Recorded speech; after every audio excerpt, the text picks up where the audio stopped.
अपराधियों पर जो है सो मतलब सख्त से सख्त कार्रवाई हो। और अपराधी जो है सो मतलब बैकऑफ अभी मतलब कि घूम रहे हैं। और अभी जो मौजूदा जो सरकार है, हेमंत सोरेन की जो सरकार है, उनसे भी मैं कहना चाहूँगा कि सर, यहाँ झारखंड की जो बहू बेटियां हैं उस पर विशेष थोड़ा सा ध्यान दीजिए। नमस्कार, जोहार। आप देख रहे हैं चुनन न्यूज में हूं निशा मिश्रा। हाय हाय भाजपा, हाय हाय भाजपा, ये हम नहीं कह रहे हैं, ये कह रहे हैं जेएमएम के समर्थक, हजारीबाग के निर्भया के लिए आवाज उठाने वाले समर्थक, जो अब उस व्यक्ति के लिए सजा की मांग कर रहे हैं जो भारतीय जनता पार्टी से संलिप्त बताया जा रहा है। हालांकि इस पूरी घटना पर अभी तक, जब से ये इस बात का खुलासा हुआ है कि भीमराम भारतीय जनता पार्टी के लिए काम करता था, भारतीय जनता पार्टी का कार्यकर्ता था, बूथ इंचार्ज रहा है और ना जाने क्या क्या, तब से लेकर अभी तक भारतीय जनता पार्टी की ओर से कोई प्रतिक्रिया नहीं आई है और ना ही खंडन किया गया है। लेकिन जो सच आया है ना सामने, वो कल्पना से परे है। एक मां बेटे के लिए बेटी की बलि दे सकती है?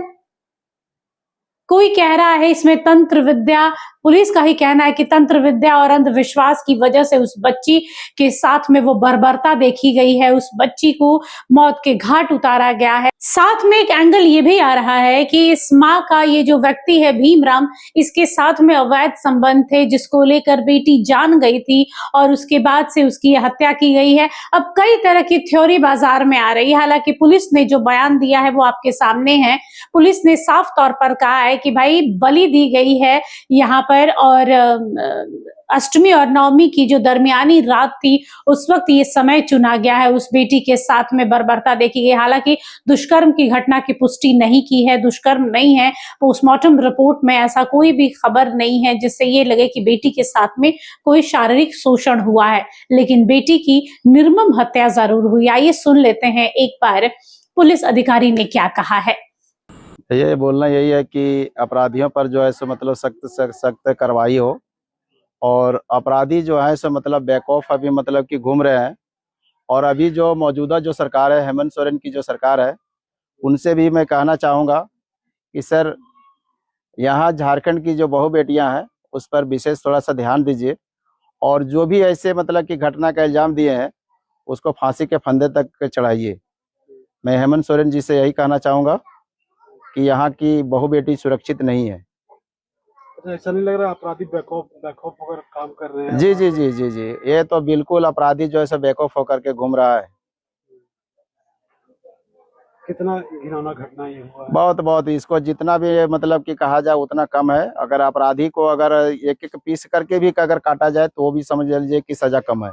पुलिस के द्वारा इस घटना में सम्मिलित 3 व्यक्तियों को आइडेंटिफाई किया गया और मर्डर कब और कैसे हुआ ये हम लोग अनुसंधान के दौरान पता कर पाए।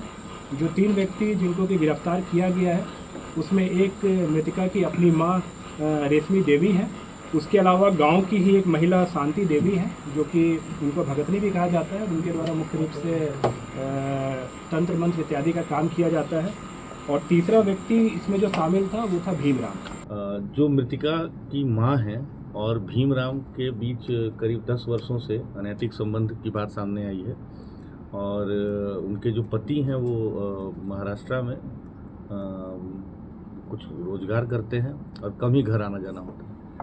मृतिका के जो बाकी भाई बहन हैं वो भी उनको अपने पिता के नज़र से ही देखते हैं और एक तरह से उस परिवार के ऊपर भीमराम का कंप्लीट होल्ड जैसा है। फिर इनकी मान्यता थी कि जो वहाँ बसवाड़ी है, जो हमारा जहाँ से हमें शव बरामद हुआ बाद में, कि उसी बसवाड़ी में वहाँ के भूतों को बांध के रखते हैं। ये कह करके इसको वहाँ ले गए और फिर वहाँ इसको लेटने के लिए कहा गया और उसके बाद उसका भीमराम के द्वारा इसका गला दबा करके इसकी हत्या की गई। साथ ही उसको कॉलिंग स्टिक कहते हैं, उसकी मदद से आप सब जानते हैं कि इंसर्शन किया गया ब्रूटली। तो देखा आप लोगों ने, पुलिस की ओर से साफ तौर पर कहा गया है कि इसमें 3 लोग शामिल हैं, जिसमें पीड़िता की मां खुद, इसके अलावा एक तंत्र और अंधविश्वास पर विश्वास कराने वाली एक महिला और साथ में ये भीमराम। ये व्यक्ति भाजपा से संलिप्त बताया जा रहा है, भाजपा के संगठन में शामिल था और इसको लेकर अब राज्य भर में प्रतिक्रिया आने लगी है। आदिवासी नेता ग्लैडसन डुंगडुंग ने भी अपनी बात रखी है कि क्या राज्य में इस तरीके के अपराध में भारतीय जनता पार्टी का हाथ रहता है। हम तो शुरू से कहते आए हैं कि भाई भारतीय जनता पार्टी क्या है और कैसी है।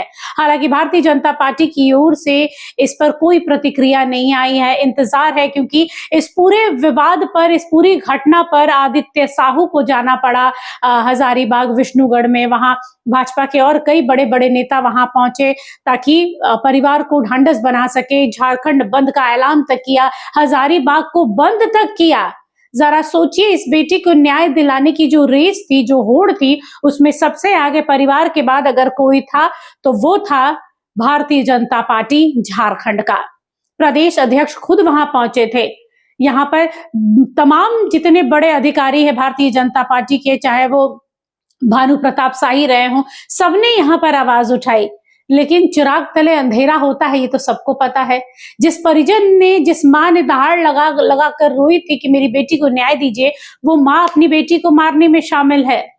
जरा सोचिए उस माँ की अवस्था कैसी होगी कि जो अपनी बेटी का गला घोट रही होगी या उसे मार रही होगी। उसके अंदर ममता खत्म हो गई होगी। और दूसरी ओर नाटक करने में भारतीय जनता पार्टी थी। शायद भारतीय जनता पार्टी को पता नहीं था कि हमारा ही आदमी इसमें संलिप्त है, या भारतीय जनता पार्टी छिपा रही थी। कुछ तो हो सकता है। जब पुलिस ने कहा है कि एक पार्टी का, एक पॉलिटिकल पार्टी का भी यहाँ पर एंगल जुड़ रहा है, जिसके साथ में ये भीमराम जुड़ा हुआ था, तो बता दें कि भीमराम को बताया जा रहा है कि वो भारतीय जनता पार्टी से जुड़ा हुआ है। फिलहाल इस पर कोई प्रतिक्रिया नहीं है। भाजपा की ओर से अपडेट के लिए इंतजार करते रहिए। फिलहाल के लिए बस इतना ही। देखते रहिए HNN न्यूज। नमस्कार, जय हिंद।